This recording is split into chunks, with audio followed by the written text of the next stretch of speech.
And for the irony of ironies, I'm not drinking coffee during this review. Better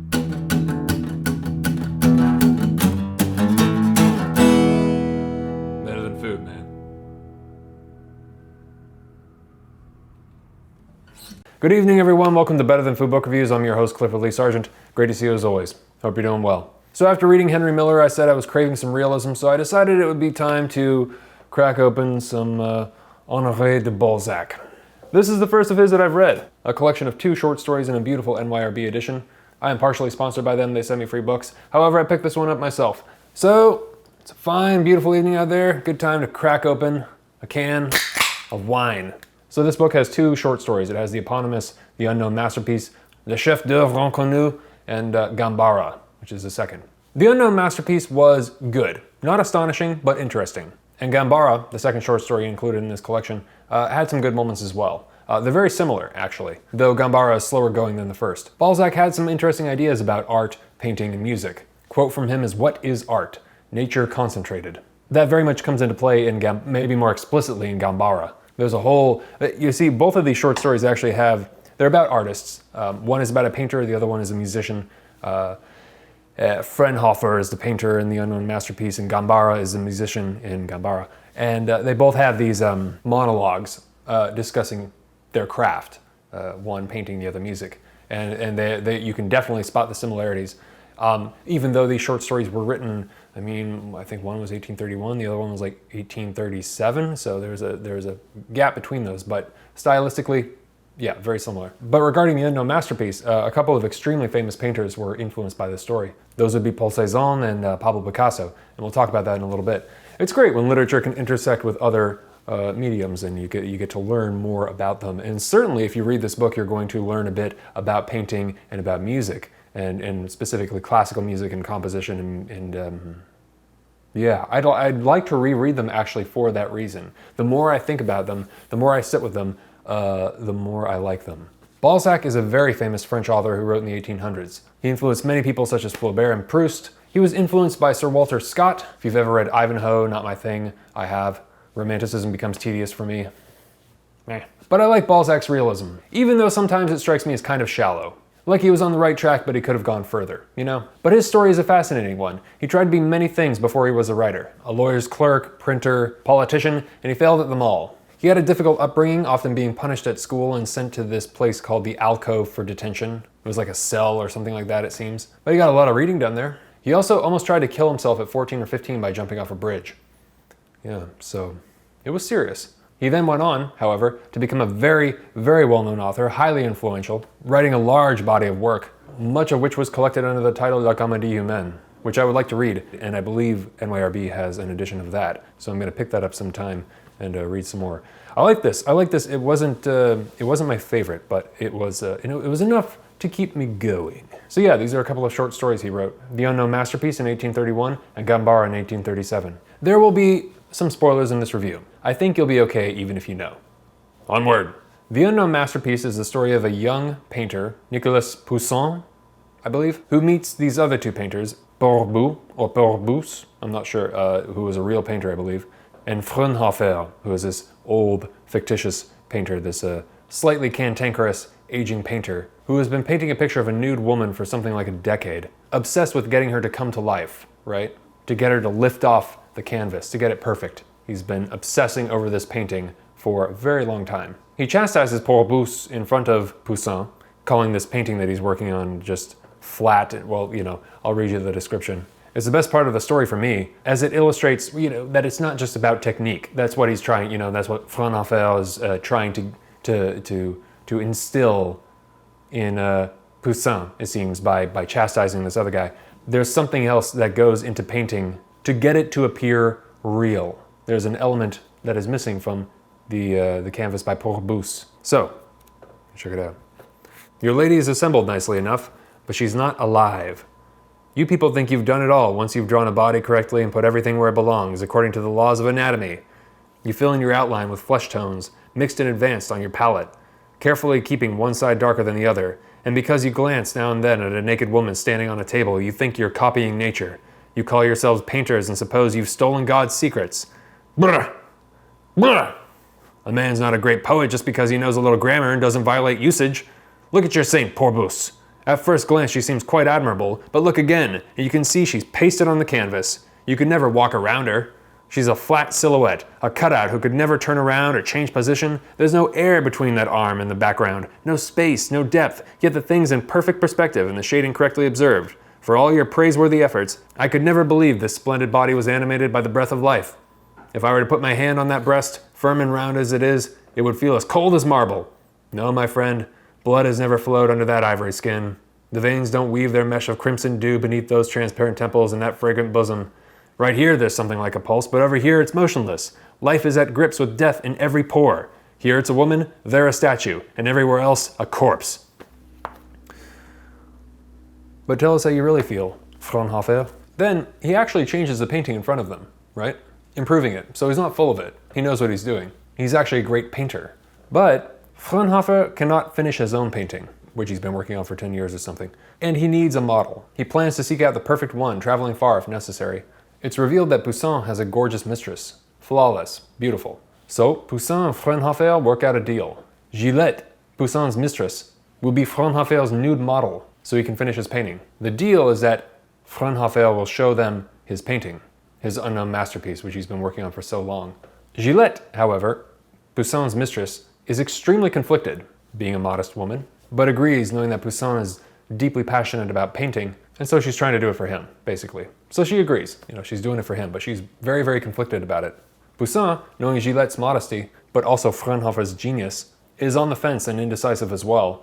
And maybe this is the best part of Balzac's story. You see the fork in the road for people in real life, where it's not clear which decision is the right answer, which way to go. What should they do, So there, the realism is striking, and that's probably the best part about his stories, People make decisions, and they suffer the consequences. This is life. So yeah, this part of the book I thought was compelling. Damned if you do, damned if you don't. Realism. So ultimately, back and forth, she goes through with it.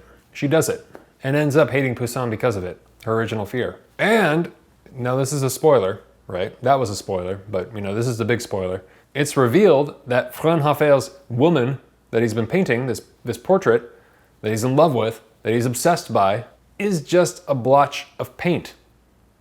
It's revealed that she's just a blotch of paint. She's like, it's not even a figure. He's become so close to the work that he's unable to see it anymore. And there's good reason to believe that he's kind of batshit insane. The two men looking at the canvas of this man who chastised the other one so eloquently in the beginning is very funny. They're able to make out a foot. But the rest of her n'existait pas. So at first incredibly offended, Fraunhofer realizes his failure, right? He's failed. And so has Poussin, as Gillette now hates him. Loves him, but also hates him. And I'll save the ending for you, but it's great. Paul Cézanne was a huge fan of the book, once actually stating, "I am Fraunhofer." Pablo Picasso called it marvelous, and loved it so much that he actually moved into where Fraunhofer's studio supposedly would have been, in Paris. So yeah, pretty good. Worth the price of admission just for that. Yeah, I liked it. Let's keep going, shall we? Pinot Noir. I just watched Sideways the other day. If you haven't seen that movie, please do so immediately. Funny coincidence, actually. Moving onward. Let's do it right now. Funny coincidence. What does Honore de Balzac have in connection with Sideways? Turns out, Paul Giamatti. So if you've heard about Balzac, you're probably aware of his work habits. That's what everybody talks about. Particularly his consumption of coffee, which is legendary and probably widely exaggerated, but who knows. You can't go very far without hearing about Balzac's coffee consumption and schedule. He was a night owl, working from 1 to 8 a.m. every morning, and it has been said that he drank 50 cups of coffee a day. I'm not sure if that's true. I doubt it. Just making 50 cups of coffee, how much time is that, right? But here's a clip of Paul Giamatti playing Balzac drinking coffee in the description box below. And for the irony of ironies, I'm not drinking coffee during this review. So what did I enjoy? Yeah, the atmosphere is great. Post-Napoleonic 1800s France. There are some great ideas here. And it's interesting to me to read about painting and music, from somebody who knows much more about them than I do. especially, painting and music in this time, in this era. The Unknown Masterpiece is also a great setup for a short story. Interesting questions are brought up, such as, what's the difference between a new form of art, like the very first thing that would inspire a new movement, and just obsessive failure, right? Like could we recognize the difference, And which makes it interesting that Picasso liked this, because his stuff was so, totally out there for the time. So you can see how he would identify with the Fraunhofer character. These painters were really trying to do something new. And to elaborate on that theme, we move into Gambara, which asks the question explicitly, what's the difference between insanity and creativity? Turns out, for Gambara, a few glasses of wine. Regarding the Unknown Masterpiece, one article said that it can also be read as a prophetic fable of modern art, or as a variation on the Faustian myth of the absolute pursued to the point of self-destruction. Right.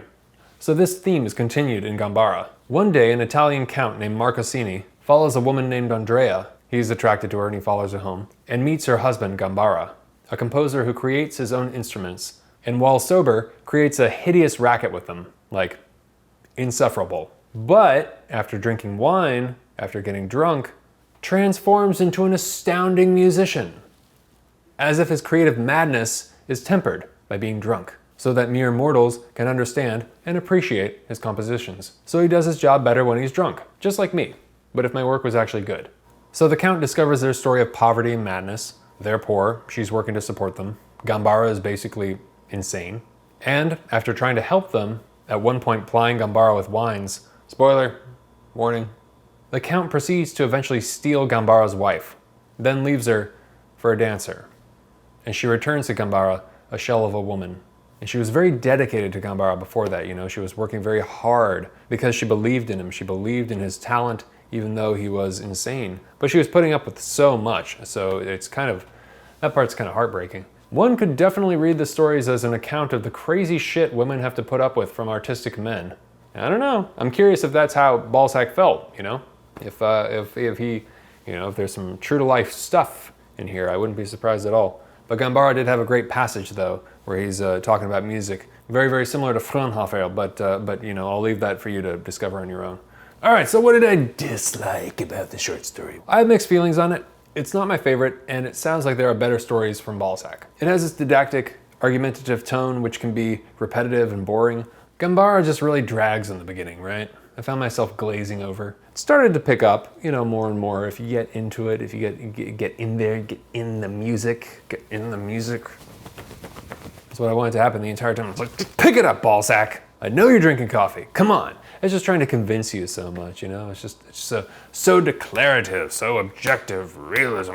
This is what things are and should be, and so on. And not to a point of being unreadable or insufferable. There's just very much a Balzacian morality and tone. Though when he starts getting him drunk and talking about music, and he begins to describe how he's insane but transforms into a genius, that's pretty good stuff. But there does seem to be some melodrama at work. For that reason, its realism is actually less realistic than it may have claimed to be. It's okay. I think you should read it more for the atmosphere of the 1800s France, painters and composers and art and opinions, and strife and struggle and love and obsession and right and wrong and brah. That's why I'd want to read it again, Not because it's particularly deep. I mean, you're not going to be struggling with this and really just discovering things about yourself, or maybe you will, I don't know. It might be deep, but if it is, its depth escaped me on the first read. So, I'm looking forward to reading more Balzac though. And NYRB does have the Comédie Humaine. So better than food? Meh. Nah, not for me. But it's good. It's pretty good. There are some great moments. It's worth it. I mean, it's worth picking up and reading. But if you've read Balzac, maybe you would have had an opinion on where I should have started. But I just wanted to get in, just get in there and try something and see what I thought of it. So who should read it? Well, if you love Flaubert, Proust, French literature, 1800s France, that kind of atmosphere, yeah, Honore de Balzac is essential, for sure. And if you like painting, if you're interested in the history of painting or music, if you like classical music, if you like composers, if you like the Bohemians, if you like the kind of Arthur Rimbaud, Paul Verlaine world, then yeah, pick it up, for sure. You know what time it is? Coffee time. Damn, it's all the way over there. All right, coffee time. Oh, Jesus. I didn't think about doing this after I've been drinking. For those of you who are new, I take all the names of the patrons on Patreon who have donated $5 or more per video. I place their names in this mason jar, and I pull out a name for every review. And I send that patron a hard copy of the book I'm reviewing, plus a bag of coffee, usually roasted by yours truly, but lately roasted by other roasters here in Portland, Oregon, due to the, COVID-19 lockdown. And the coffee is delicious. Trust me. If you would like to get in on that, you can click on the link in the box below, or head to patreon.com/booksaboutonfood and donate $5 or more per video, and I sincerely appreciate it. $1 or more will get you access to the Patreon-only reviews. I recently posted a review of Transparent Things by Vladimir Nabokov. That book is a trip, and I was happy with how the review came out, so you can go check that out if you donate $1 or more, as well as the Better Than Friday newsletter that I send out every Friday, which is just 5 things that I'm interested in at any given time. Could be books in the pipeline, movies, music, articles. It all changes week to week. If you think we have similar taste, I think you'll get a lot of value out of that. So, thank you very much. And yeah, thank you very much to all the patrons who have supported the show, and best of luck. All right, here we go. Hey. Jason K. Thanks a bunch, Jason. Really appreciate it. You're gonna get some Balzac. Hope you enjoy it. Please subscribe if you have not already. Please hit the thumbs up if you enjoyed this. It does, I don't know, it does something. Seems to be working. And please remember to always bring a book, wherever you go. All right, take care of yourselves. Great to see you as always. Have a good night. Talk to you soon. Ciao.